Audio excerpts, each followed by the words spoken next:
এখন তো আর কারো কথা নেই, আপনারা বসেন, আপনারা বসেন। আমাদের নমিনি এমপি আসছে, গাইবান্ধা আসলে 5 এমপি আসছে, 2 মিনিট সময় দিব। আমাদের আরেকজন ডিস্টার্ব হবে, লোকজনের ডিস্টার্ব হবে, আমি চলে যাই, দরকার নেই। আপনি বসেন। ভাই আসেন, 2 মিনিট ঠিক আছে, একটু কথা বলে যাক। 2 মিনিট সময় উনি কোথায় যাবে? আমার চলে যাবে, আমাদের অন্য অনেক প্রোগ্রাম আছে। একটু 2 মিনিট না, ঠিক আছে, আপনারা ঠিক আছে, উনি কথা বলবে, আমার কথা বলার দরকার নেই। আপনি কোথায় যাবেন এখন? ভাই আমার ভোটের মাঠ, 12 তারিখে ভোট। ও আচ্ছা আচ্ছা, এখন আমি কি করব? ঠিক আছে, আমাকে ঠিক আছে। না আসলে পরেও বেজার, আসলে পরে যদি আপনারা এরকম করেন, আচ্ছা, আমার আচ্ছা, দরকার আচ্ছা। নেই ভাই। আমি তো কালকেই কথা বলে গেছি আপনাকে, বলে গেছি না? জি জি জি, ঠিক আছে, ঠিক আছে, যান, ঠিক আছে। কালকে তো অনেকক্ষণ কথা বলে গেছি। আমার তো আমি ঘরের মধ্যে থেকে আসলাম। আপনি চুপ থাকেন, যারা আছে এখানে বসেন, চুপ থাকেন, সাইলেন্ট। বসেন বসেন, ঠিক আছে, আমি আসি তো। আচ্ছা ঠিক আছে, আসেন। এই ছেলে, এদিকে তাকাও, এদিকে তাকাও, তুমি আমার দিকে থাকো।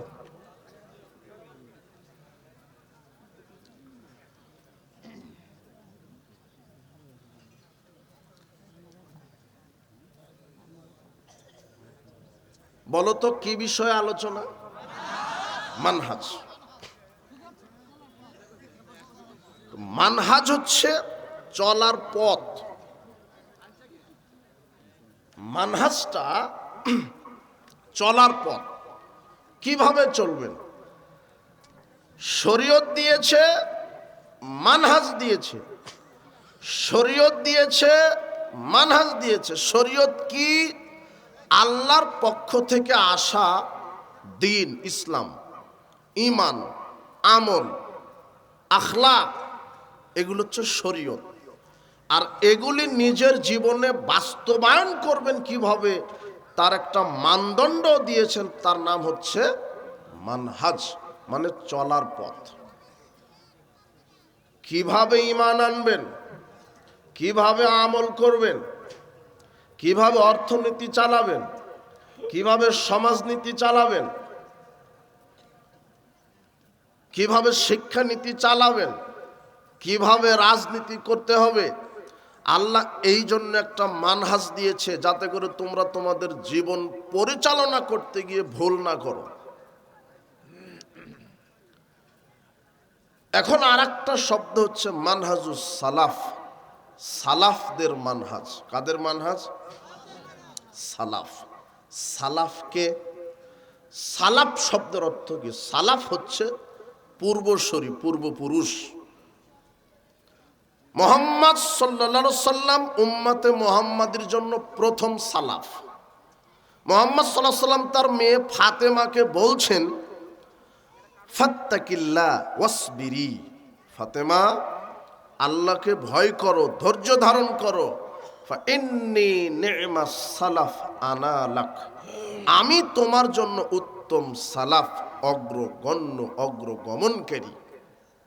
তাহলে প্রথম সালাফকে মুহাম্মদ সাল্লাল্লাহু আলাইহি সাল্লাম। এরপরে মুহাম্মদ সাল্লাল্লাহু আলাইহি সাল্লাম বলছেন, খায়রুন নাসে কারনি, উত্তম যুগ আমার যুগের মানুষ। উত্তম মানুষ আমার যুগের মানুষ, মানে সাহাবায়ে কেরাম। কারা উত্তম?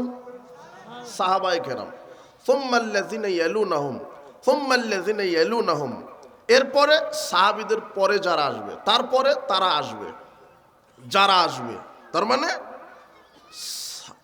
আমি, আমার যুগ উত্তম, আমার যুগের মানুষ উত্তম, আমার যুগের মানুষ সাহাবায়ে কেরাম, এরা উত্তম।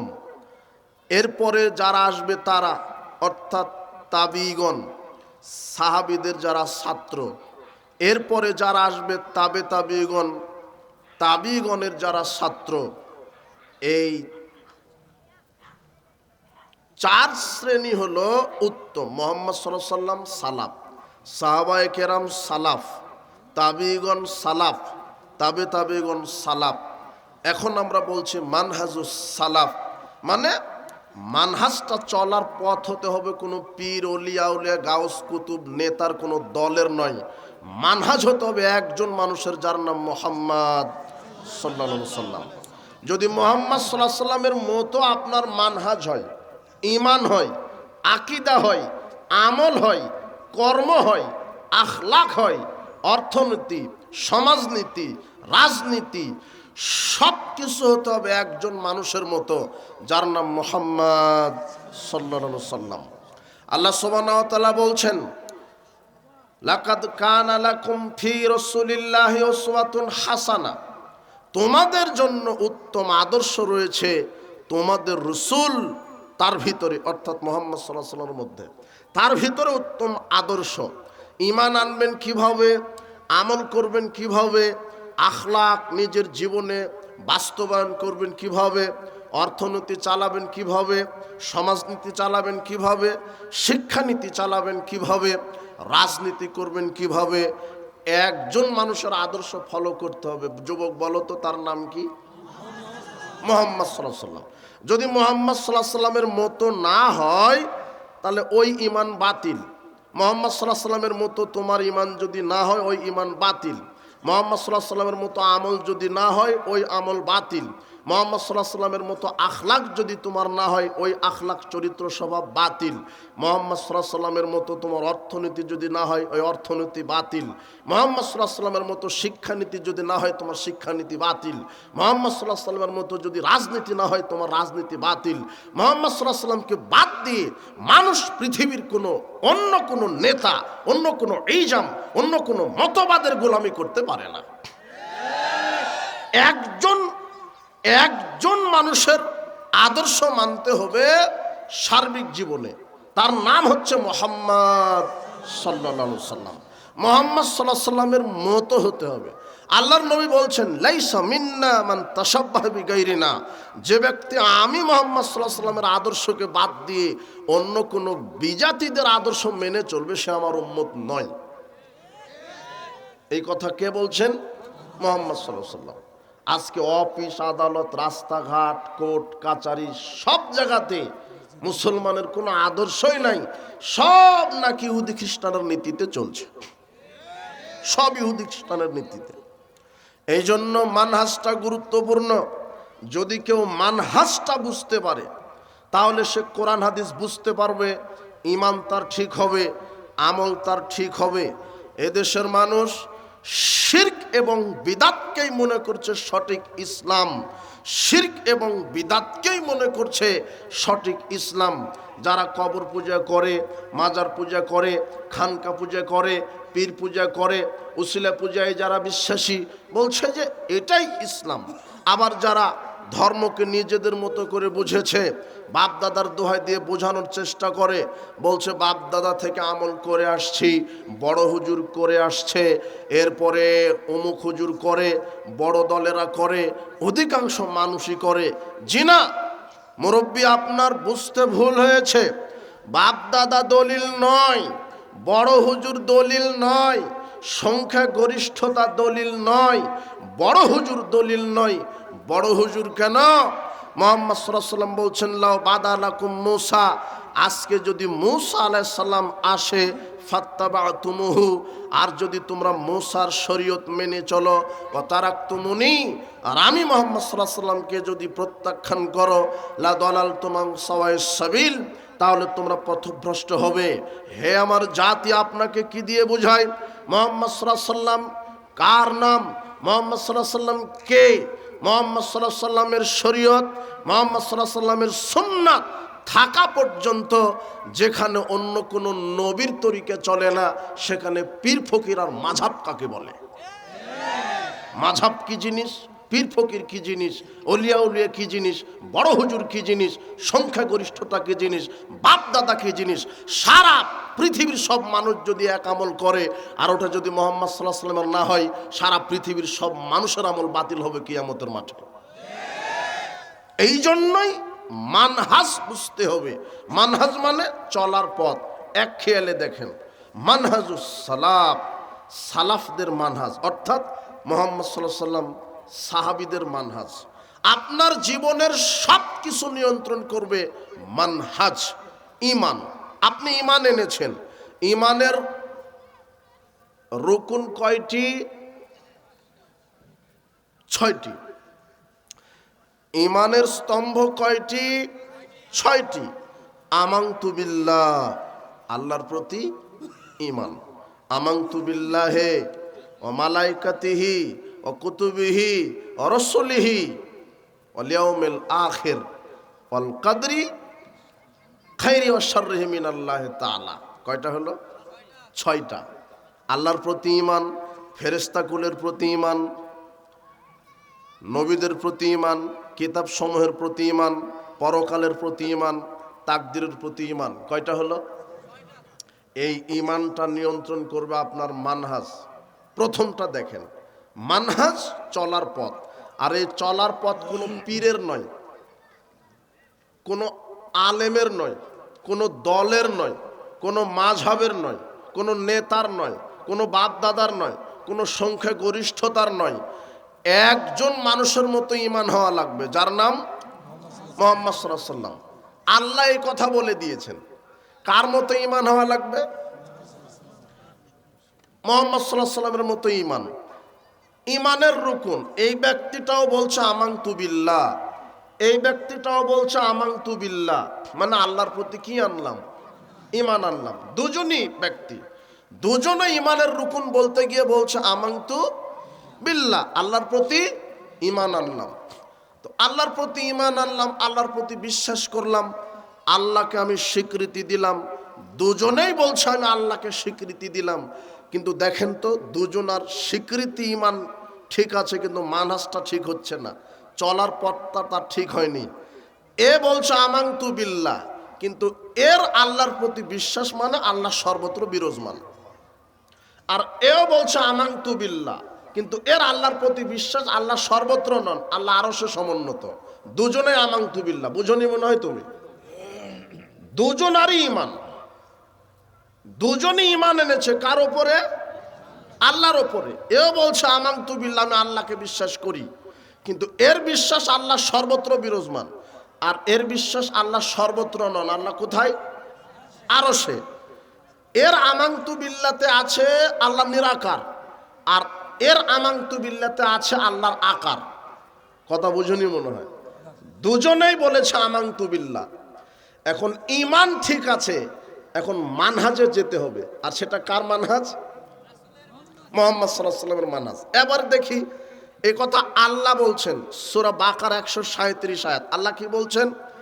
ফা ইন আমানু বিমিসলি মা আমানতুম বিহি ফাকাদ ইহতাদাউ। মুহাম্মদ সাল্লাল্লাহু আলাইহি ওয়াসাল্লাম, তোমরা যেইভাবে ঈমান এনেছো আমার প্রতি, ওইভাবে যদি অন্য কেউ আমার প্রতি ঈমান আনে, আমি তাকেও হেদায়েত দিয়ে দিব। তাহলে ঈমানটা কার মতো হতে হবে? এই কথা কে বলছেন? আল্লাহ বলছেন, মুহাম্মদ তোমরা যেইভাবে আমার প্রতি ঈমান এনেছো, ওইভাবে যদি জনগণ ঈমান আনে, আমি তাদেরকেও কি দিয়ে দিব? ঈমান, হেদায়েত দিব। আর যদি তোমরা যেইভাবে ঈমান এনেছো ওইভাবে যদি মানুষ আমার প্রতি ঈমান না আনে, তাহলে তারা হেদায়েত পাবে না। এখন আল্লাহ ঈমান এনেছে, মুহাম্মদ সাল্লাল্লাহু আলাইহি ওয়াসাল্লাম ঈমান এনেছে কিভাবে?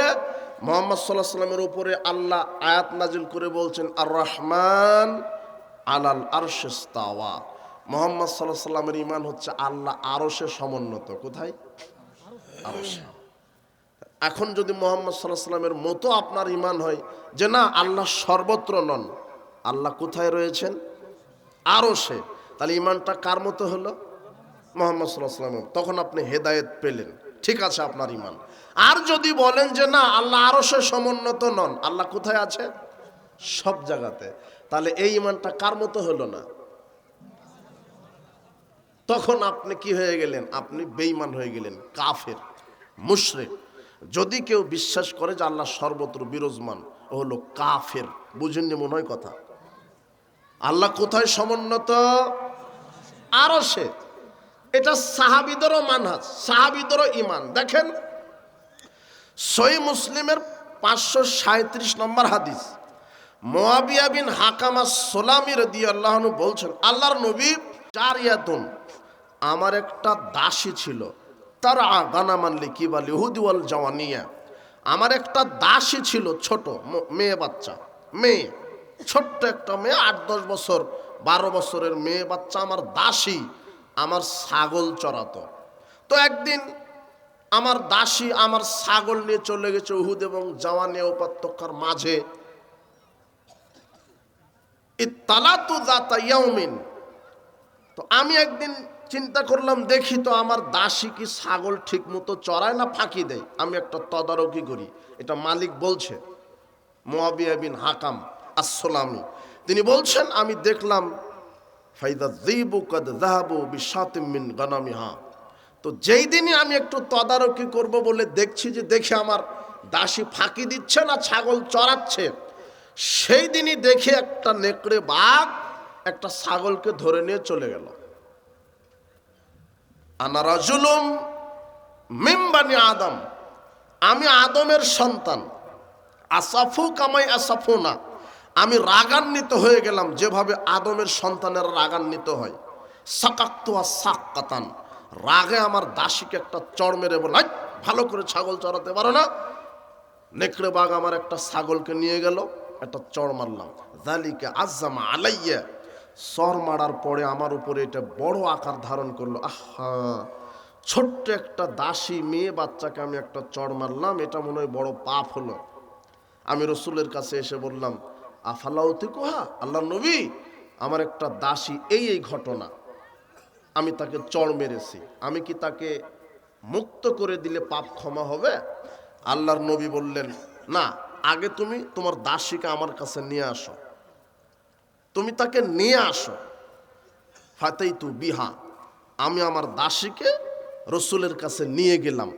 রসুলের সামনে যখনই দাসীটা গেল, 10 থেকে 12 বছরের মেয়ে দাসী, রসুলের সামনে যাওয়ার সাথে সাথে আল্লাহ নবী বলছেন, এই আইন আল্লাহ, বলো তো আল্লাহ কোথায়? এই দাসী, এই মেয়ে, বলো তো আল্লাহ কোথায়? তখন দাসীটা বলছে, ফিস সামাই, আল্লাহ হলেন আকাশের ওপরে আরশে, আল্লাহ হলেন আকাশের ওপরে আরশে। মান আনা, এই দাসী বলো তো আমি কে? মান আনা, আমি কে বলো? তখন দাসী 10-12 বছরের মেয়ে বাচ্চা বলছে, আনতা রাসূলুল্লাহ, আপনি আল্লাহ রসুল, আপনি আল্লাহ রসুল।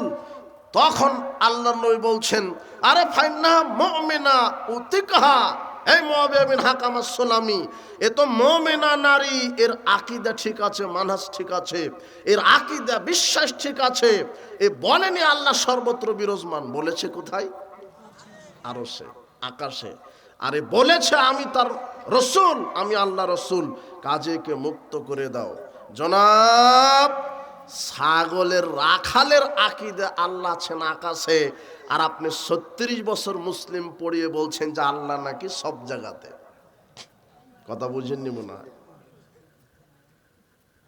যে বলছে আল্লাহ সব জায়গাতে, সেও কার প্রতি ঈমান এনেছে? আর যে বলছে আল্লাহ আরশে সমুন্নত, সেও তো আল্লাহর প্রতি ঈমান। কিন্তু ঈমানটা এনেছে দুজনেই, আকীদা দুজনেই ধারণ করেছে, কিন্তু ঈমানটা কারটা ঠিক? যে বলছে আল্লাহ কোথায়, ঈমানটা ঠিক তারটা, যার ঈমানটা কার মতো হয়েছে? মুহাম্মদ সাল্লাল্লাহু আলাইহি ওয়াসাল্লাম এবং সাহাবীদের মতো। কথা বুঝেননি? এই তো, এটা হলো ঈমান। তাহলে আপনার ঈমানকে নিয়ন্ত্রণ করছে কাদের মানহাজ? রাসূলের মানহাজ, সাহাবায়ে কেরামের মানহাজ, এটা আপনার ঈমান। এবারে আসেন আমল। ঈমানের পরে কি? ঈমানের অনেক স্তর। আল্লাহর প্রতি ঈমান, রাসূলগণের প্রতি ঈমান। অনেক মানুষ বিশ্বাস করে মুহাম্মদ সাল্লাল্লাহু আলাইহি ওয়াসাল্লাম নূরের তৈরি, এই বিশ্বাস আছে না? জি না, হলো মুশরিক। যদি কেউ বলে মুহাম্মদ সাল্লাল্লাহু আলাইহি ওয়াসাল্লাম নূরের তৈরি, হলো মুশরিক। মুহাম্মদ সাল্লাল্লাহু আলাইহি ওয়াসাল্লাম কিসের তৈরি? মাটির। কেউ যদি বিশ্বাস করে মুহাম্মদ সাল্লাল্লাহু আলাইহি ওয়াসাল্লাম হায়াতুন নবীতে বিশ্বাসী, তিনি মারা যাননি, তিনি কবরে জীবিত, তাহলে সে মুশরিক। মুহাম্মদ সাল্লাল্লাহু আলাইহি ওয়াসাল্লাম মারা গেছে, এটাই ঠিক। কেউ যদি বিশ্বাস করে মুহাম্মদ সাল্লাল্লাহু আলাইহি ওয়াসাল্লাম গায়েব জানে, তাহলে সে মুশরিক, সে জাহান্নাম থেকে কোনোদিন বের হতে পারবে না। কেউ যদি বলে যে মুহাম্মদ সাল্লাল্লাহু আলাইহি ওয়াসাল্লাম গায়েব জানে, না, একমাত্র গায়েবের চাবি সমূহ কার হাতে? আল্লাহর হাতে। আল্লাহ কোরআনে বলছেন আনআমের 50 আয়াতে, লা আ'লামুল গায়ব, আপনি বলে দেন আমি গায়েব জানি না। এটা আল্লাহ শেখাচ্ছেন। এরপরে এক শ্রেণীর মানুষ বলছে যে মুহাম্মদ সাল্লাল্লাহু আলাইহি ওয়াসাল্লাম গায়েব জানে। আরে গায়েব যদি জানে তাহলে ওই যে ইফকের ঘটনায় আয়েশা রাদিয়াল্লাহু আনহার গলার হার হারিয়ে গেল যুদ্ধ থেকে ফেরার পথে, সন্ধ্যা পর্যন্ত সাহাবী তারা খোঁজাখুঁজি করলেন কেন? বলে দিতে পারতেন যে ওই যে উঠের পিঠের নিচে আছে, যাও তোমরা বের করে নিয়ে আসো, বলতে পারতেন না? কথা বোঝেননি মনে হয়। রাসূল সাল্লাল্লাহু আলাইহি ওয়াসাল্লাম যদি গায়েব জানতেন তাহলে বলতে পারতেন না উঠের পিঠের নিচে আছে, উঠের পেটের নিচে আছে, নিয়ে আসো। মুহাম্মদ সাল্লাল্লাহু আলাইহি ওয়াসাল্লাম যদি গায়েব জানতেন তাহলে উহুদের মাঠে তো দাঁত ভাঙতো না। তিনি সতর্ক থাকতেন যে এই ঢেলটা, এই পাথরটা এসে আমার দাঁত ভেঙে যাবে, কাজে আমি মুখোশ পড়ে থাকি। কথা বুঝেননি মনে হয়। মুহাম্মদ সাল্লাল্লাহু আলাইহি ওয়াসাল্লাম যদি গায়েবই জানেন তাহলে আয়েশা রাদিয়াল্লাহু আনহার প্রতি মুনাফিকরা বলল যে ওই যে সাফওয়ান বিন মুআত্তালের সাথে জেনা করেছে, জেনাকারিনী নারী, নাউজুবিল্লাহি মিন জালিক। ইরানের শিয়ারা, রাফেজি শিয়ারা এখনো বিশ্বাস করে যে আয়েশা রাদিয়াল্লাহু আনহা জেনাকারিনী নারী, আর তুমি সেই ইরানকে মহব্বত করো। এক শ্রেণীর বাটপাড় আছে, এরা ইরানের প্রতি মহব্বত দেখায়, আবার বলছে যে ইরানই একটা দেশ, পতিতালয় মুক্ত দেশ। হারামখোর ইরান টোটাল রাষ্ট্রটাই বেশ্যালয়। কিভাবে? এই ইরানের শিয়া, এই রাফেজি শিয়া, এদের আকীদা মোতা বিবাহ জায়েজ। মোতা বিবাহ মানে ঠিকা বিবাহ, চুক্তি বিবাহ।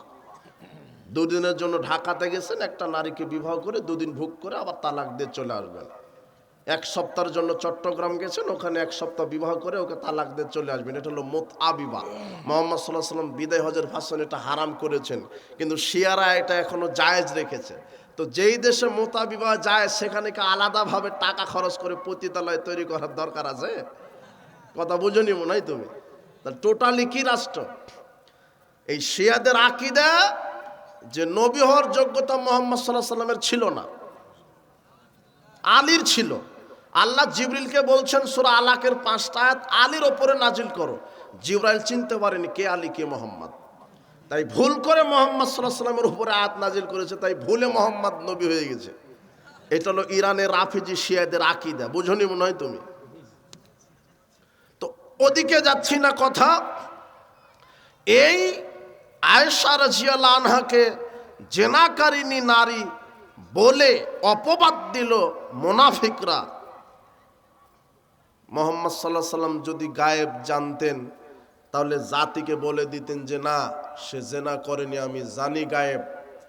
কিন্তু উনি 1 মাস পর্যন্ত অপেক্ষা করলেন আল্লাহর পক্ষ থেকে কোনো মেসেজ আসে কি না। 1 মাস পর আল্লাহ কোরআন মাজিদের 10টা আয়াত নাজিল করে আয়েশা রাদিয়াল্লাহু আনহার সতীত্বের, চরিত্রের সার্টিফিকেট আল্লাহ নিজে নাজিল করেছেন। তার মানে মুহাম্মদ সাল্লাল্লাহু আলাইহি ওয়াসাল্লাম গায়েব জানেন না, অতটুকুন জানেন যতটুকুন জানিয়েছেন কে? আল্লাহ। এইগুলো হচ্ছে ভ্রান্ত আকীদা, ভ্রান্ত বিশ্বাস। এই জন্য ঈমানকে বিশুদ্ধ করতে হবে। এরপরে কি? ঈমানের পরে আমল, আমল করতে হবে। আপনার আমলটা নিয়ন্ত্রণ করবে মানহাজুস সালাফ, সালাফদের মানহাজ। মুহাম্মদ সাল্লাল্লাহু আলাইহি ওয়াসাল্লাম, সাহাবায়ে কেরাম, তাবিঈগণ, তাবিঈগণ, তারা যেভাবে আমল করেছেন, মুহাম্মদ সাল্লাল্লাহু আলাইহি ওয়াসাল্লাম যেভাবে শরীয়ত দিয়ে গেছে, যেইভাবে যেই তরিকায় আমল করতে বলেছে, ওইভাবে ওই তরিকাতে আমল করতে হবে। যদি মুহাম্মদ সাল্লাল্লাহু আলাইহি ওয়াসাল্লামের তরিকা সুন্নাহর বাইরে গিয়ে আমল করেন, ওই আমল বিচার মাঠে আল্লাহ কবুল করবে না। আপনি যে আমলটা করবেন, এই আমলটাও নিয়ন্ত্রণ করছে মানহাজ, একটা চলার পথ আছে। সেটা কার চলার পথ? মুহাম্মদ সাল্লাল্লাহু আলাইহি ওয়াসাল্লামের।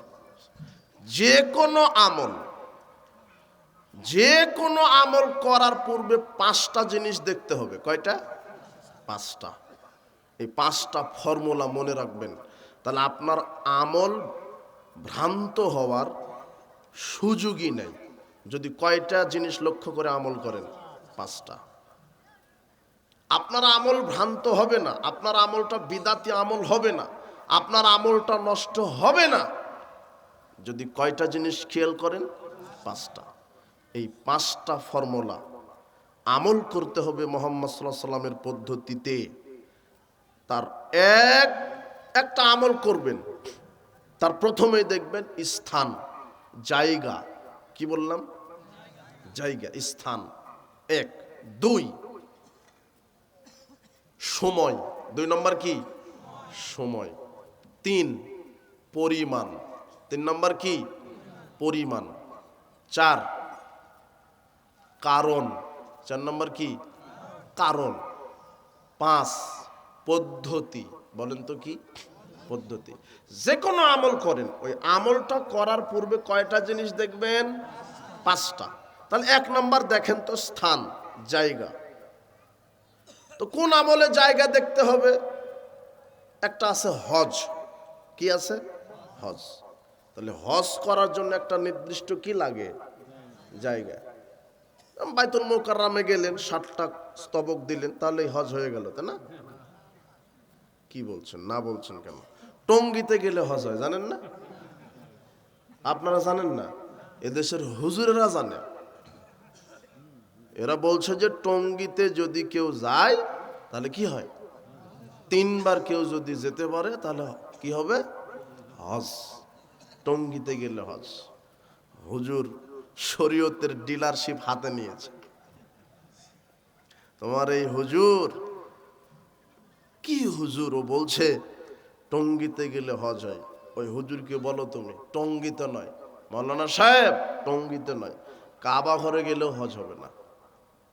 কাবা ঘরে গিয়ে যদি আপনি 7টা তওয়াফ করেন, সাফা মারওয়া সাই করেন, মিনাই যান, মুজদালিফায় যান, মাথা মুন্ডন করেন, কুরবানি করেন, শয়তানকে পাথর নিক্ষেপ করেন, সব করেছেন, হজের কোনো পরিমাণও কিছু হয়নি, এখনো কিছুই হয়নি। হজই হয়নি। 1 সেকেন্ডের জন্য হলো আরাফার মাঠে পা দিতে হবে। কোথায়? কথা বুঝেননি মনে হয় কথা। সব করেছেন, ওই কাবা ঘর তওয়াফ করেছেন, সাফা মারা সাই করেছেন, তারপরে মিনায় গেছেন, মুজদালিফায় গেছেন, কঙ্কর নিক্ষেপ করেছেন, মাথা মুন্ডন করেছেন, কুরবানি করেছেন, সব ঠিক আছে। হজের 1 নেকিও হয়নি, হজই হয়নি যতক্ষণ না কোথায় পা না দিবেন? 9 জিলহজ। 1 সেকেন্ডের জন্য হলো একটা পা কোথায় দিতে হবে? আরাফার মাটিতে দেওয়া না পর্যন্ত হজ হবে না। সে জায়গাতে হুজুর বলছে যে টঙ্গিতে গেলেই হজ। কথা বুঝেননি? আবার ওই হুজুর ফতোয়া দিচ্ছে, দেখো তো হুজুর, এদেশের মাটিতে একটা কিতাব আছে দাওয়াতে তাবলীগ। তুমি কাকরাইল মসজিদের সামনে যাও, বাংলা বাজারে যাও, ঢাকা, বা যে কোনো ইসলামিক লাইব্রেরিতে পেতে পারো বই, দাওয়াতে তাবলীগ একটা বই আছে। তো এই বইয়ের 85 পৃষ্ঠা তুমি খুলে দেখবে, প্রশ্নোত্তরে বইটা, ওখানে লেখা আছে যে মক্কা মদিনা থেকে মানুষ টঙ্গীর মাঠে কেন আসে, মক্কা মদিনা থেকে চলে আসে কি কারণে, টঙ্গীতে কি আছে। এখন মুফতি সাহেব ফতোয়া দিচ্ছেন। কে? মুফতি না, মূর্তি। মূর্তি ফতোয়া দিচ্ছেন যে কাবা ঘর থেকে আসবে না কেন টঙ্গীতে? কাবা ঘরে 1 রাকাত সালাত আদায় করলে নেকি হয় 1 লক্ষ গুণ, আর টঙ্গীর মাঠে 1 রাকাত সালাত আদায় করলে নেকি হয় 49 কোটি গুণ। রাহু ইবলিস শয়তান, ইবলিস শয়তানের বর্ণনা। এই মূর্তি শুধু গাঁজা খায়নি, ডেট ওভার হওয়া গাঁজা খেয়েছে। কোথায় কাবা ঘর আর কোথায় টঙ্গী? অবাক কথা। অবাক কথা হলো, এই কোয়ালিটির হুজুর বক্তব্য দিতে গিয়ে বলছেন যে স্ত্রীর, কেউ যদি তার স্ত্রীর নিচের ঠোঁটে চুমা খেতে পারে আল্লাহ তাকে কবুল হজের নেকি দেবে। অবাক হুজুর। 1 শ্রেণীর হুজুরকে দিয়ে জাহান্নাম উদ্বোধন করা হবে। আল্লাহ হুজুরদেরকে হেদায়েত দান করুন। তাহলে হজ করতে গেলে স্থান দরকার। যে কোনো একটা আমলে তার স্থান দরকার। এক, দুই সময়। দুই কি? সময়। আপনি মাগরিবের যে সালাদটা, এটা জোহরের সময়তে পড়বেন, হবে? কোন সময় পড়তে হবে? মাগরিবের সময়ে। তাহলে বুঝতে পেরেছেন একটা আমল করতে সময় লাগে। যেই আমল যেই সময়ে মুহাম্মদ সাল্লাল্লাহু আলাইহি সাল্লাম করেছেন, যেই আমল যেই জায়গাতে মুহাম্মদ সাল্লাল্লাহু আলাইহি সাল্লাম করেছেন, ওই আমল ওই সময়ে ওই জায়গাতে আপনাকে করতে হবে। আর একটা কি, আপনি আপনার এই কোন থানা এটা? সাগাটা থানার সবচেয়ে বড় গরুর হাট। আপনি 5 লক্ষ টাকা দিয়ে বড় একটা ষাঁড় কিনে এনেছেন, কুরবানি দিবেন। তো কুরবানির দিনে সকাল সকালে আপনি হুজুরকে বলছেন, হুজুর আপনি মেরে দেন তো, বিসমিল্লাহ বলে মেরে দেন। এখনো কিন্তু ঈদের সালাত পড়েননি, হয়নি ঈদের সালাত। ঈদের সালাতের আগেই কুরবানি করবেন, হবে না? ফতোয়া হুশ করে দেন। 5 লক্ষ টাকা দামের গরু, সমাজে সবচেয়ে আপনার গরুটা বড় দামি, হবে না কেন? মারা লাগবে কখন? সালাতের পরে। সালাত আপনি 6টায় জামাত করেন, 7টায় করেন, 8টায় করেন, 10টায় করেন, করেন, কিন্তু কুরবানিটা করতে হবে কখন? সালাতের পর। আর আপনি মেরে দিলেন কখন? হবে? কেন হবে না? সময় না, সময় মতো আপনি করেননি। রাসূল সাল্লাল্লাহু আলাইহি সাল্লাম বলছেন, কেউ যদি সালাতের পূর্বে কুরবানি করে, তাকে আরেকটা কুরবানি দিতে হবে, ওই কুরবানি কবুল হবে। এটা হলো সময়। বোঝাতে পেরেছি যে সময়ের কি মূল্য। মানে যেই আমলটা মুহাম্মদ সাল্লাল্লাহু আলাইহি সাল্লাম যেই সময়ে করেছে, ওই আমলটা আপনাকে ওই সময়ে করতে হবে। তাহলে কয়টা হলো? প্রথম হলো জায়গা, স্থান। দ্বিতীয় হলো সময়। তৃতীয় পরিমাণ। তৃতীয় কি? মুখস্থ করেন। এই 5টা ফর্মুলা যদি মুখস্থ থাকে, ওই আমল বেদাত হওয়ার কোনো সম্ভাবনা নাই। তৃতীয় হলো কি? পরিমাণ। কি পরিমাণ আমল মুহাম্মদ সাল্লাল্লাহু আলাইহি সাল্লাম করেছেন, আপনাকে ওই পরিমাণই করতে হবে। কি পরিমাণ? এই যে আগামীতে রমাদান আসছে, রমাদান, এখন দেখবেন যে তর্ক বাহাস ডিবেট, তারাবি 8 না 20, কথা বুঝেন না? এটা দেখবেন না, এটা সিজনারি কিছু তর্ক বাহাজ আছে। ফিতরাস টাকা দিয়ে নাকি খাদ্য দিয়ে। সারা পৃথিবীর সব মানুষ যদি টাকা দিয়ে ফিতরা আদায় করে, ফিতরা আদায় হবে না। খাদ্য দিয়েই আদায় করতে হবে, খাদ্যদ্রব্য দিয়েই ফিতরা আদায় করতে হবে। মুহাম্মদ সাল্লাল্লাহু আলাইহি সাল্লাম বলছেন, সামুন মিন তাম, খাদ্যদ্রব্য দ্বারা ফিতরা দাও। কি দিয়ে? খাদ্যদ্রব্য দিয়ে। তোমার নেতারা বসে বলবে যে 2535 টাকা করে ফিতরা হয়েছে, টাকাও নির্ধারণ করে দিবে তারা। এটা গরিব মানুষ চাউল কিনে খায় 20 টাকা কেজি, আর তোমার ওই যে চুর চাপটা, ওই যে নেতা ও চুর ও জনগণের টাকা চুরি করে খায়, ও চাউল কিনে খায় হলো 350 টাকা কেজি। কথা বুঝুনি মনে হয়?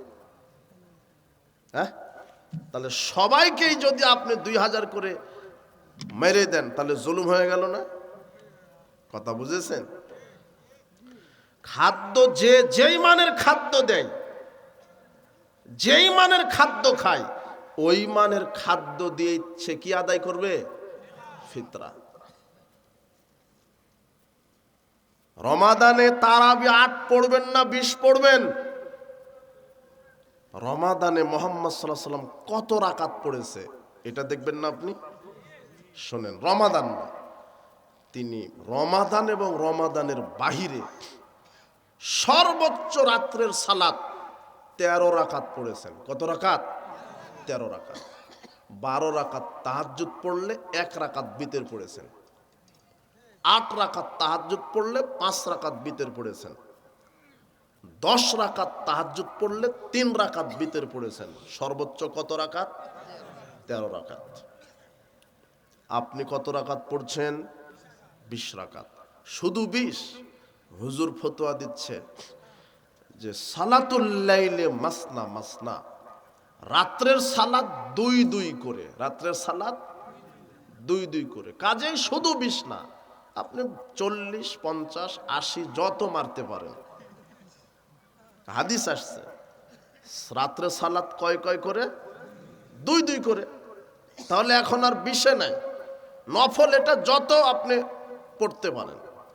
মৌলানা সাহেব, আপনি সালাতুল লাইল মাসনা মাসনা এই হাদিস দিয়ে আপনি যদি যত পড়তে পারেন এই দলিল দেন, তো এই যে রাত্রের সালাত, এটা পদ্ধতি বুঝাতে গিয়ে রাসূল সাল্লাল্লাহু আলাইহি ওয়াসাল্লাম বলেছেন যে তোমরা রাত্রে যদি সালাত আদায় করতে চাও 8, 10, 12, তাহলে কয় রাকাত করে পড়ো? 2 করে পড়ে সালাম ফিরাও, এটা পদ্ধতি।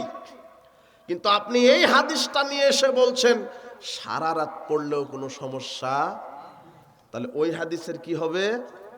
একটা হাদিস পড়ে ফতোয়া মেরে দিলেন, 2 করে যদি সারা রাত পড়ো, 40, 60, 80 রাকাতও পড়ো, সমস্যা নাই।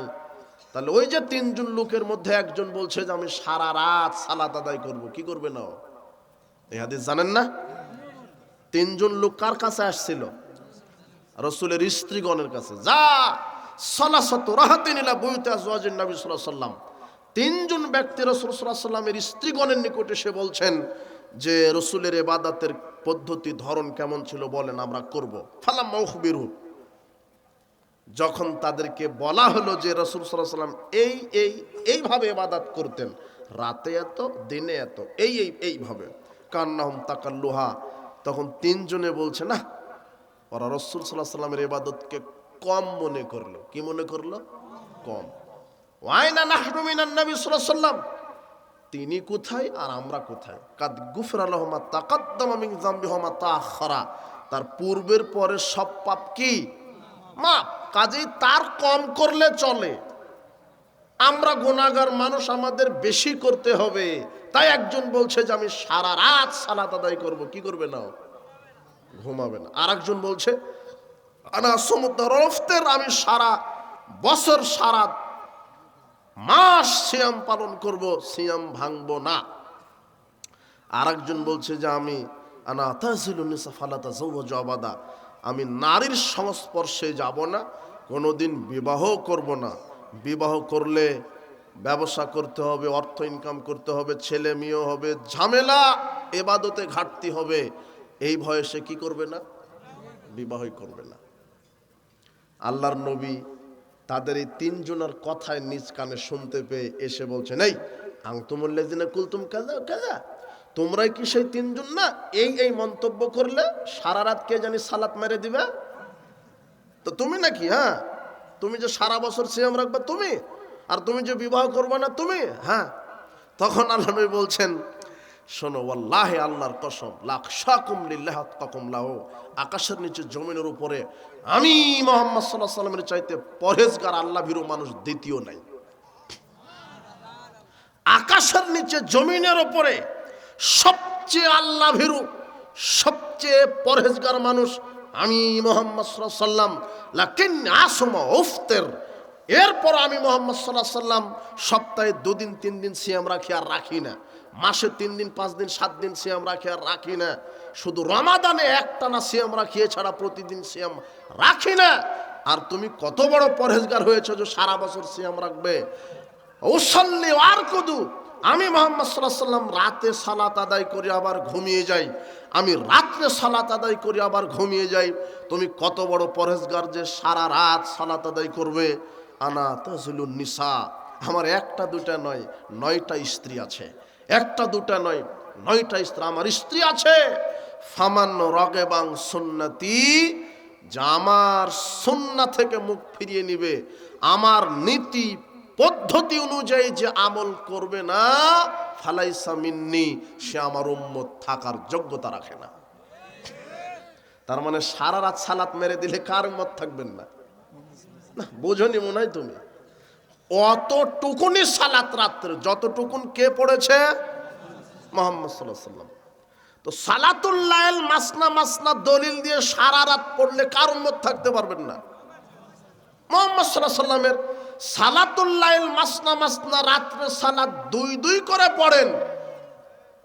মুহাম্মদ সাল্লাল্লাহু আলাইহি সাল্লাম দুই দুই করে যত রাকাত পড়েছেন আপনাকে তত রাকাতই, বুঝেননি মনে হয় কথা। এটা হলো ধরন, সিস্টেম, পদ্ধতি। তাহলে পরিমাণ, যেই পরিমাণ আমল কে করেছে? মুহাম্মদ সাল্লাল্লাহু আলাইহি ওয়াসাল্লাম। আপনাকে ওই পরিমাণে কি করতে হবে? আমল করতে হবে, পড়তে হবে, যেই পরিমাণ। তাহলে পরিমাণ বুঝেছেন তো। এরপরে চার নাম্বার হচ্ছে কারণ। 4 নাম্বার কি? কারণ।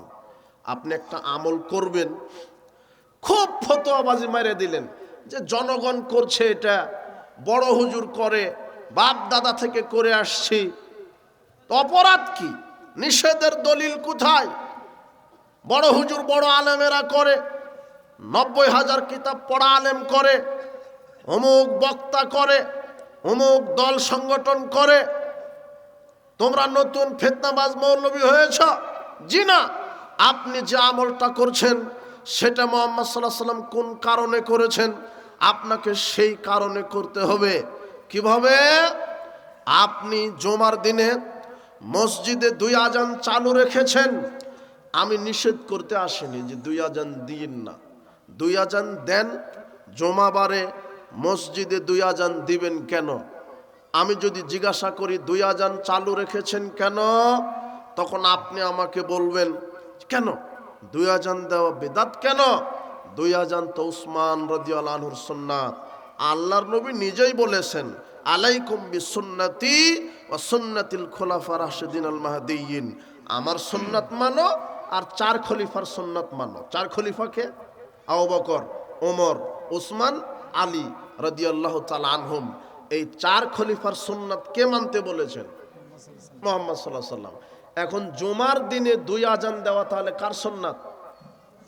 উসমানের সুন্নাত। তাহলে রাসূল সাল্লাল্লাহু আলাইহি ওয়াসাল্লাম নিজেই বলছেন যে উসমান 4 খলিফার সুন্নাত মানো। তো 4 খলিফার মধ্যে উসমান রাদিয়াল্লাহু আনহু একজন কি? খলিফা। আর আমি যে 2 আজান দিচ্ছি জুমার দিনে, এটা কার সুন্নাত? উসমানের। তাহলে রাসূল সাল্লাল্লাহু আলাইহি ওয়াসাল্লাম নিজেই বলে গেছেন 4 খলিফার সুন্নাত মানো, তার মানে 4 খলিফার উসমানের সুন্নাত মানতে হবে, জুমার দিনে 2 আজান দিতে হবে। জনাব, দলিল ঠিক আছে, কিন্তু মানহাজ যে আপনার ঠিক হলো না।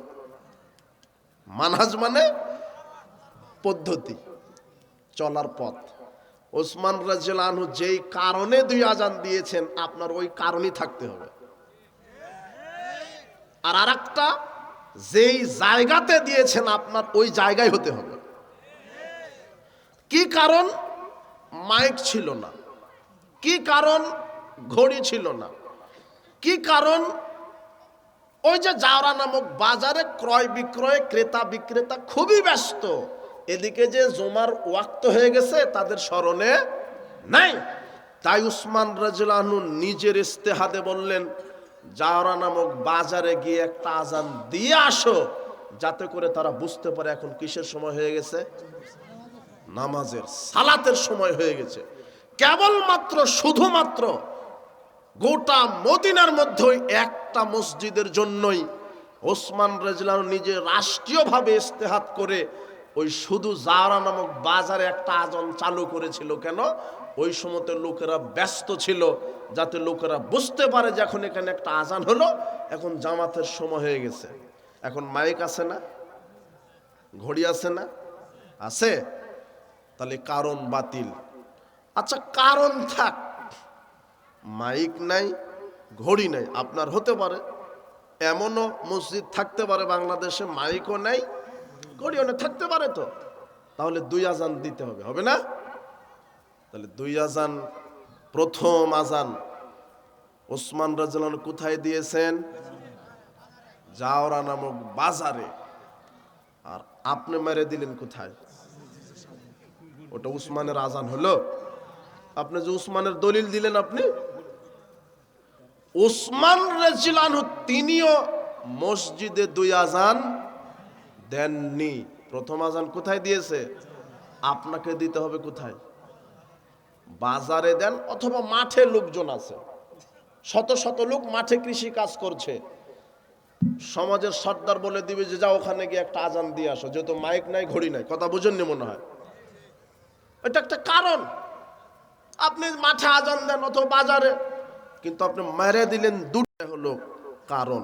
আর একটা কি, আমরা বলি না সম্মিলিত মোনাজাত বিদাত, আমরা এইভাবে বলিনি, ঢালাও ভাবে বলেনি, যারা বলেছে ভুল করেছে। সম্মিলিত মোনাজাত বেদাত হবে কেন? সম্মিলিত মোনাজাত করতে হবে, কিন্তু রাসূল সাল্লাল্লাহু আলাইহি সাল্লাম কি কারণে, কোন সময়ে, কোথায় করেছেন, আপনাকেও ওই কারণে, ওই সময়ে, ওই জায়গায় করতে হবে। কথা বুঝেননি মনে হয়। তাহলে এখন আমরা দেখি সম্মিলিত মোনাজাত আছে, দলিল আছে, করেন আপনি। কোথায়? সালাতুল ইস্তিসকা, বৃষ্টি প্রার্থনার সালাত আছে না? বৃষ্টি বন্ধ করতে হবে অথবা বৃষ্টির জন্য দোয়া করতে হবে। রাসূল সাল্লাল্লাহু আলাইহি ওয়াসাল্লাম সাহাবীদেরকে নিয়ে সম্মিলিত কি করেছেন? মোনাজাত করেছেন। রাসূল সাল্লাল্লাহু আলাইহি ওয়াসাল্লাম সাহাবীদেরকে নিয়ে বৃষ্টির জন্য সম্মিলিত কি করেছেন? দলিল নাই? তা আপনি কিভাবে বলছেন সম্মিলিত মোনাজাত বেদাত? সম্মিলিত মোনাজাত বেদাত না। বৃষ্টি প্রার্থনার জন্য রাসূল সাল্লাল্লাহু আলাইহি ওয়াসাল্লাম সাহাবীদেরকে নিয়ে সম্মিলিত কি করেছেন?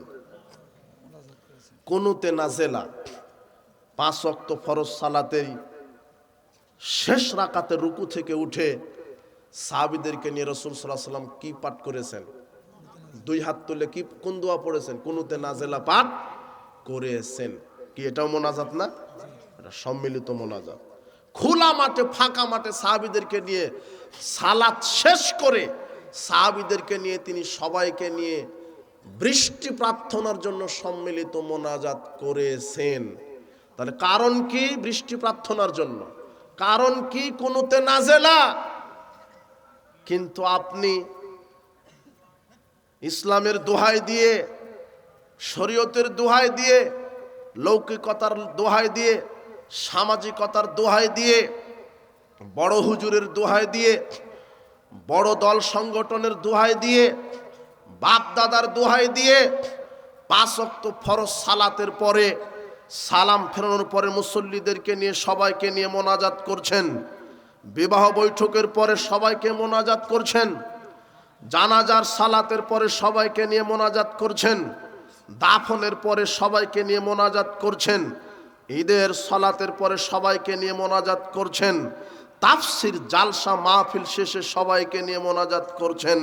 যদি মুহাম্মদ সাল্লাল্লাহু আলাইহি সাল্লাম এগুলি জায়গাতে মোনাজাত না করে, আলখাল্লা, পাগড়ি, দল, বাপদাদা যতই হোক সব হবে বেদাত। এখন আপনি দলিল দেন যে মুহাম্মদ সাল্লাল্লাহু আলাইহি সাল্লাম তার সারা জীবনে 5 ওয়াক্ত ফরজ সালাতের পরে আসসালামু আলাইকুম রাহমাতুল্লাহ, আসসালামু আলাইকুম রাহমাতুল্লাহ, এরপরে দড়ি পাকিয়েছেন, একটা দলিল দেন। কথা বুঝেননি মনে হয়। কথা বুঝেছেন? কি ঢং রে ভাই, সালাম ফিরিয়ে বলছে বেহক্কে লা ইলাহা ইল্লাল্লাহ। অবাক ঢং, অবাক কথা। ফরজ সালাতের পরে 5 ওয়াক্ত ফরজ সালাতের পরে সবাইকে নিয়ে সম্মিলিত মোনাজাত করতে হবে, এর দলিল নাই। আর এক বড় হুজুর করুক আর সেজ হুজুর করুক, অমুক দল করুক, আর কাবা ঘরের ইমামও যদি করে তবু হবে বেদাত। কেন বেদাত? একজন মানুষ করেনি, করতে বলেননি, যার নাম সুপারিটি পাওয়ার, যার নাম মুহাম্মদ সাল্লাল্লাহু আলাইহি সাল্লাম। আলখাল্লা যত বড়ই হোক আপনার, পাগড়ি যত বড়ই হোক, দোয়া যত লম্বা ধরেন, তবুও বেদাত। বেদাত বেদাতি বলেই যাব বেদাত। আল্লাহ আপনাকে সঠিক বুঝদান করুন। 5 ওয়াক্ত ফরজ সালাতের পরে কি করতে হবে? মুহাম্মদ সাল্লাল্লাহু আলাইহি সাল্লাম বলেছেন, সালাম ফেরানোর পরে বলো আল্লাহু আকবার, আস্তাগফিরুল্লাহ, আস্তাগফিরুল্লাহ, আস্তাগফিরুল্লাহ, আল্লাহুম্মা আনতাস সালাম ওয়া মিনকাস সালাম, তাবারাকতা ইয়া যাল জালালি ওয়াল ইকরাম। এরপরে সুবহানাল্লাহ বলো 33 বার, আলহামদুলিল্লাহ বলো 33 বার, আল্লাহু আকবার বলো 34 বার। একজন গরিব মানুষ এসে বলছেন, আল্লাহর নবী, আমি তো গরিব মানুষ, 5 ওয়াক্ত সালাত আদায় করি, রমাদানের সিয়াম পালন করি, কিন্তু আমি তো হজ করতে পারি না, জাকাত জিহাদ ফান্ডে দান করতে পারি না, জাকাতও দিতে পারি না, কিন্তু ধনীরা সালাত সিয়াম তো আদায় করে করে জাকাতও দেয়, জিহাদ ফান্ডে কোটি কোটি টাকা দানও করে, তো তাদের নেকি বেশি আর আমরা গরিব বলে আমাদের নেকি কম। প্রশ্নটা দেখেন, বুঝেননি মনে হয় কথা। গরিব মানুষের তো তাহলে নেকি কম। ধনীরা হজ করতে পারে, গরিবরা কি পারে? শুধু সালাত আদায় করে 5 ওয়াক্ত, রমাদানে সিয়াম পালন করে, হজ করার যোগ্যতা। তাহলে ধনীরা সালাত সিয়ামের পাশাপাশি কি করছে? হজ করছে। তাহলে ধনী মানুষের নেকি বেশি না? আল্লাহর নবীকে জিজ্ঞাসা করা হলো, তখন আল্লাহর নবী বলছেন, শোনো, প্রত্যেক 5 ওয়াক্ত ফরজ সালাতের পরে 33 বার সুবহানাল্লাহ বলো, 33 বার আলহামদুলিল্লাহ বলো, 34 বার আল্লাহু আকবার বলো, তাহলে আল্লাহ তোমাকে কবুল হজের নেকি লিখে দিবে। এই আমল পছন্দ হলো না, দড়ি পাকাতে শুরু করলেন আপনি। অবাক। মুহাম্মদ সাল্লাল্লাহু আলাইহি সাল্লাম বলছেন, প্রত্যেক সালাতের পরে ইখলাস ফালাক নাস পড়ো, প্রত্যেক ফরজ সালাতের পরে ইখলাস ফালাক নাস পড়ো, মাগরিবের পরে 3 বার করে পড়ো, ফজরের পরে 3 বার করে পড়ো, এরপরে প্রত্যেক ফরজ সালাতের পরে আয়াতুল কুরসি পাঠ করো। যেই ব্যক্তির প্রত্যেক ফরজ সালাতের পরে আয়াতুল কুরসি পাঠ করা থাকবে, এই আমলটা যার থাকবে, সে জান্নাতে যেতে পারছে না, বাধা হয়ে আছে মৃত্যু। এই ব্যক্তিকে মৃত্যুবরণ করার সাথে সাথে তার কবরকে জান্নাতের টুকরা বানিয়ে দেবে। এটা ফরজ সালাতের পরে শিখানো আমল। মুহাম্মদ সাল্লাল্লাহু আলাইহি সাল্লাম এই আমলগুলি শিখিয়ে দিয়েছেন। সেখানে আপনি এভাবে সম্মিলিত সবাইকে মোনাজাত করছেন কেন? আবার মোটা হোসের লোক বলছে যে নিষেধের দলিল কোথায়? হলো মোটা হোসের লোক। ও আমেরিকাতে গিয়ে পাসপোর্ট ভিসা হারিয়ে ফেললে বলবে যে আমি গাইবান্ধা যাব। তো আমেরিকার লোক কি গাইবান্ধা চিনে? তোমার বাংলাদেশি চিনে কিনা? অন্তত বলতে হবে আমি কোন দেশে যাব, বাংলাদেশ। এলো মোটা হোসের লোক। ওই আমেরিকার প্রেসিডেন্টকে বলবে যে আমি গাইবান্ধা যাব, আমার সব হারিয়ে গেছে, দেন। তো কি চিনে গাইবান্ধা কোনটা? বাংলাদেশ বললে চিনতে পারবে যে হ্যাঁ বাংলাদেশের লোক তুমি। তো হলো মোটা হোসের লোকও বলছে, হুজুর 5 ওয়াক্ত ফরজ সালাতের পরে মোনাজাত করা যাবে না, নিষেধের দলিল দেন। আচ্ছা, যদি দলিলই থাকতো, যদি দলিলই থাকতো তাহলে এটা সুন্নাত হতো। যে সালাতের পরে সম্মিলিত মোনাজাত আছে, এই যে দলিল, তাহলে সুন্নাত। দলিল নাই, যেটা নাই সেটা দেখানো যায়? বুঝেননি? এই মাঠের মালিক আমি, এখানে এই যে 10 শতক জমি আছে, এই জমির মালিক কে? আমি। তখন এর যে অরিজিনাল মালিক সে বলবে আপনি, তার কি দেন? এই জমির মালিক আপনি, তার কি দেন?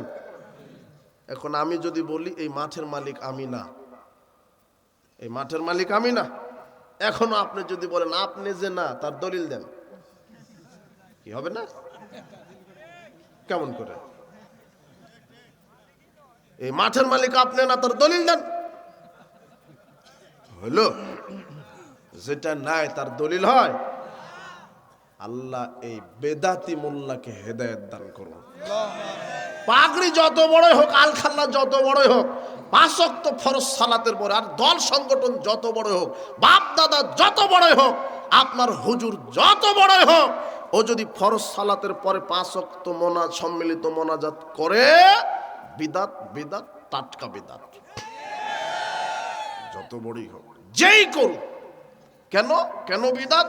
মুহাম্মদ সাল্লাল্লাহু আলাইহি ওয়াসাল্লাম করেননি, তাই বিদাত। তাহলে 4 নাম্বার হচ্ছে কারণ। কোন কারণে কোন আমল কে করেছে? মুহাম্মদ সাল্লাল্লাহু আলাইহি ওয়াসাল্লাম। সেই কারণে সেই আমল আপনাকে করতে হবে। এইবারে 5 নাম্বার পদ্ধতি। 5 নাম্বার কি? পদ্ধতি। মুহাম্মদ সাল্লাল্লাহু আলাইহি ওয়াসাল্লাম যে আমল যেই পদ্ধতিতে করেছে, আপনাকে সে আমল সেইভাবেই করতে হবে। আজকে সমাজে অনেক ভ্রান্ত আমল ঢুকে গেছে। আজানে, অজুতে, সালাতে, সিয়ামে, মসজিদে, মাদ্রাসায়, সব জায়গাতে, একামতে, সব জায়গাতে ভ্রান্ত আমল ঢুকে গেছে। একজন মানুষের পদ্ধতিতে আমল করতে হবে, যার নাম মুহাম্মদ সাল্লাল্লাহু আলাইহি সাল্লাম। আয়েশা রাদিয়াল্লাহু আনহা বলছেন, রাসূল সাল্লাল্লাহু আলাইহি সাল্লাম বলেছেন, মান আমিলা আমালান লাইসা আলাইহি আমরুনা ফারাদ। যে ব্যক্তি কোনো আমল করলো, অথচ ওই আমলটা যদি আমার পক্ষ থেকে দেওয়া না হয়, সে আমলটা হবে বাতিল। কোনো ব্যক্তি যদি কোনো আমল করে, আর সেই আমলটার যদি আমার নির্দেশ না থাকে, আমল যত ভালো হোক, সেটা হবে বাতিল। যে কোনো মানুষ যে কোনো আমল যদি করে আর ওই আমলের পদ্ধতিটা যদি আমার মুহাম্মদ সাল্লাল্লাহু আলাইহি ওয়াসাল্লাম থেকে দেওয়া না হয়, তাহলে সেই আমলটা কি হবে? বাতিল। আপনি সমাজে অনেক আমল করছেন যেটা রাসূল সাল্লাল্লাহু আলাইহি ওয়াসাল্লামের পদ্ধতির সাথে মিল খায় না। রাসূল সাল্লাল্লাহু আলাইহি ওয়াসাল্লামের পদ্ধতির সাথে মিল খায় না। কেমন? এই যে আপনি আমাকে সালাম দিলেন, বলছেন আসসালামু আলাইকুম, বলে দুই হাত না, দুই হাত দিয়ে দিচ্ছেন, তিন হাত দিয়ে দিচ্ছেন, তিন হাতে মুসাফা করছে, চার হাতে মুসাফা করছে, বলছে আসসালামু আলাইকুম, দেন আরেকটা দেন, ওটা দেন। কয় হাত হলো? তিন হাত। আমি একটা দিলাম, কয় হাত হলো? চার হাত। মুহাম্মদ সাল্লাল্লাহু আলাইহি ওয়াসাল্লাম বলছেন পরস্পরের দুই হাত। এই যে কি হলো? আবু দাউদের 1512 নম্বর হাদিস, আল্লাহর নবী বলছেন মা মিন মুসলিমাইনি ইয়ালতাকিয়ানি ফাতাসাফাহানে, দুজন মুসলিম যখন সাক্ষাৎ হয় পরস্পরের দুই হাতে যারা মুসাফা করে, ইল্লা গুফরা লাহুমা ক্বাবলা ইফতারিকা, ইল্লা গুফরা লাহুমা ক্বাবলা ইফতারিকা, আল্লাহর নবী বলছেন তাদের পরস্পরের দুই হাতে মুসাফা করার সাথে সাথে তাদের এই পরস্পর দুই হাত পৃথক হওয়ার পূর্বেই আল্লাহ তাদের বিগত সব পাপ ক্ষমা করে দেন। তাবারানী আওসাতের মধ্যে আর একটা হাদিস আসছে 245 নম্বর হাদিস, আল্লাহর নবী বলছেন ইন্নাল মুমিনা ইযা লাকিয়াল মুমিন, একজন মুমিন যখন আরেকজন মুমিনের সাথে সাক্ষাৎ করে, ফায়াতাসাফাহা ফাখাযা বিয়াদিহি, এক হাত ধরে মুসাফা করে। কয় হাত? এক হাত। তানাসারাত খাতায়াহুমা কামা ইয়াতানাসারু আরাকুশ শাজার, আল্লাহর নবী বলছেন যারা পরস্পরের দুই হাত, ওর ডান হাত এনার ডান হাত, এইভাবে যদি কেউ মুসাফা করে তাহলে তাদের পাপকে আল্লাহ ওইভাবে ঝরে দেন যেইভাবে শীতকালে গাছের পাতা ঝরে পড়ে যায়। কিন্তু আপনি তিন হাত লাগালেন, চার হাত লাগালেন, আবার বুকে মারে, আবার সুমা মারে, ইয়াগফিরুল্লানা ওয়ালাকুম, আবার আর একটা মুসাফার দোয়াও মারে, হলো ওগুলো রাসূল সাল্লাল্লাহু আলাইহি ওয়াসাল্লাম থেকে প্রমাণিত নয়। পদ্ধতি, সালাম দেওয়ার পদ্ধতি কি? পরস্পর কয় হাত? দুই হাত। তিন হাত লাগালে সালাম বাতিল। বুঝেননি মনে হয় কথা? এটা হলো পদ্ধতি, আমলের পদ্ধতি। তাসবিহ পাঠ করবেন ডান হাতের আঙুলে। কোন হাতের আঙুলে? আব্দুল্লাহ ইবনে আমর রাদিয়াল্লাহু আনহু বলছেন রাআইতুন নবী সাল্লাল্লাহু আলাইহি ওয়াসাল্লাম ইয়াকিদু তাসবিহা বিয়ামিনি, আমি রাসূল সাল্লাল্লাহু আলাইহি ওয়াসাল্লামকে ডান হাতের আঙুলে তাসবিহ পাঠ করতে দেখেছি। কোন হাতের আঙুলে? ডান হাতের। আল্লাহর নবী বলছেন ওয়াকিদনা বিল আনামিল, তোমরা ডান হাতের আঙুলে তাসবিহ পাঠ করো, ফাইন্নাহুন্না মাসউলাতুন মুস্তানতাকাতুন, কেননা আল্লাহ তোমাদের আঙুলকে জিজ্ঞাসা করবেন, আঙুল বিচারের মাঠে কথা বলবে, সাক্ষ্য দিবে, আল্লাহ আঙুলের সাক্ষীকে গ্রহণ করে ব্যক্তিকে জান্নাতে প্রবেশ করাবেন। তাসবিহ পাঠ করতে হবে কিসে? তো হাজী সাহেব যে মেশিন কিনেছে তসবিহ, ও মাছ কিনতে গেলেও তসবিহ আছে, ও বাজারে ঢুকেছে তাও তসবিহ, মানে জনগণ দেখুক আমি বড় তাসবিহ পাঠ করি, মানুষকে দেখাচ্ছে। লোক দেখানো যদি হয়ে যায় তাহলে শিরক হবে, বেদাতের পাশাপাশি কি হবে? শিরক। তাহলে পদ্ধতি কি তাসবিহ পাঠ করার? ডান হাতের আঙুলে। এই জন্য 5 নম্বরে যে কোনো আমল করতে পদ্ধতি লাগবে, পদ্ধতি লাগবে, দলিল লাগবে। দলিল ছাড়া কোনো আমল বিচার মাঠে কবুল হবে না। দলিল ছাড়া রাসূল সাল্লাল্লাহু আলাইহি ওয়াসাল্লামের মতো, রাসূল সাল্লাল্লাহু আলাইহি ওয়াসাল্লামের পদ্ধতিতে আপনার আমলটা যদি না হয় সেই আমল বাতিল হবে। আপনি রাসূল সাল্লাল্লাহু আলাইহি ওয়াসাল্লামের পদ্ধতিতে আমল করবেন, রাসূল সাল্লাল্লাহু আলাইহি ওয়াসাল্লামের পক্ষ থেকে শরীয়ত মতো আমল করবেন। এমন কিছু আমল করছে, সালাত আদায় করতে হবে রাসূলের পদ্ধতিতে। এদেশের মানুষ সালাত শুরু করার পূর্বে 8টা বেদাত করে। কয়টা? 8টা। শুধু প্রস্তুতি নিতে, শুধু প্রস্তুতি নিতে সালাত শুরুই করেনি, সালাতে প্রবেশই করেনি, শুধু প্রস্তুতি নিতেই কয়টা বেদাত? 8টা। তার এক, মুখে নিয়ত বলছে। মুখে কি বলছে?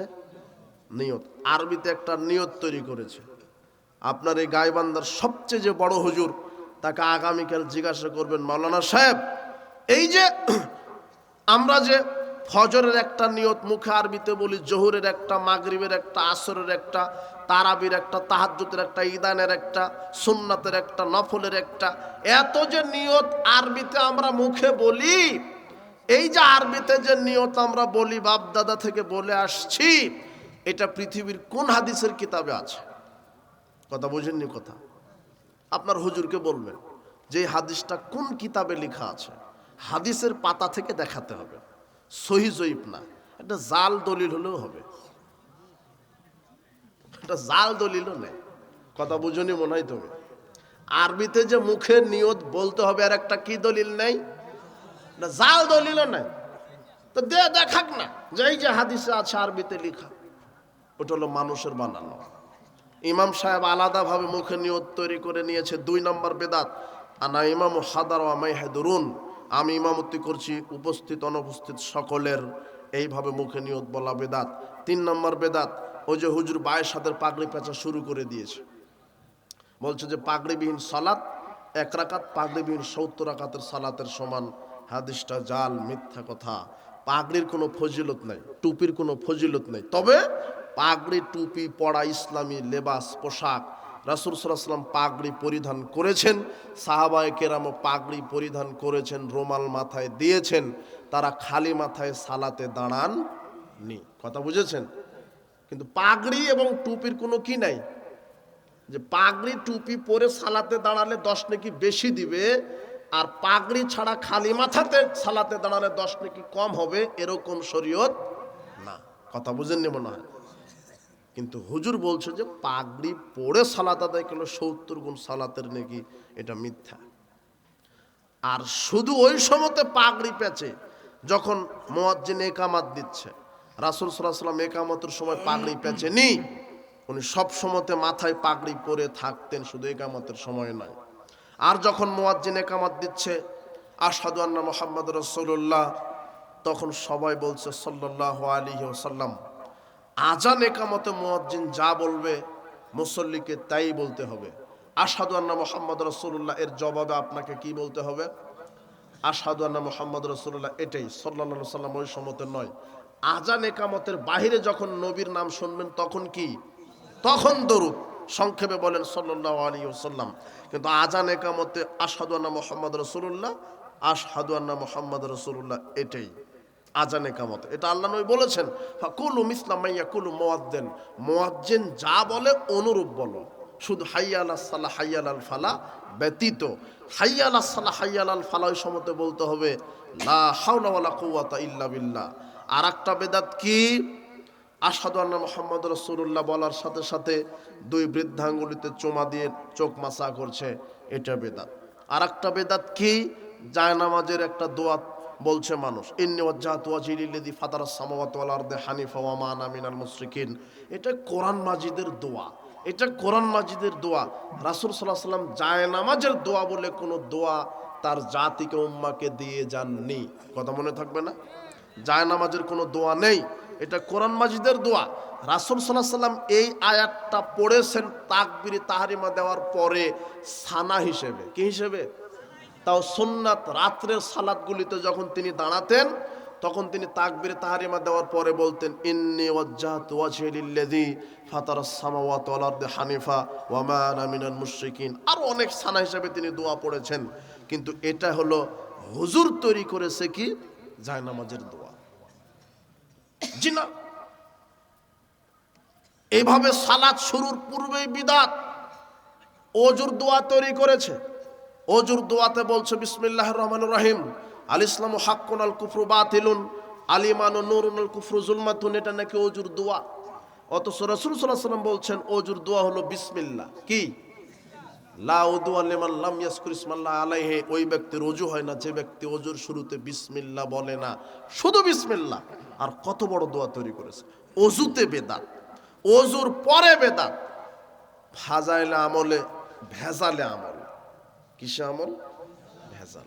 তার 60-70% কথা মিথ্যা। ফাজাইলে আমল, তোমার হুজুরের ব্যাগে কোরআন নাই, হাদিস নাই, কি আছে? ফাজাইলে আমল আছে। কথা বুঝেছ?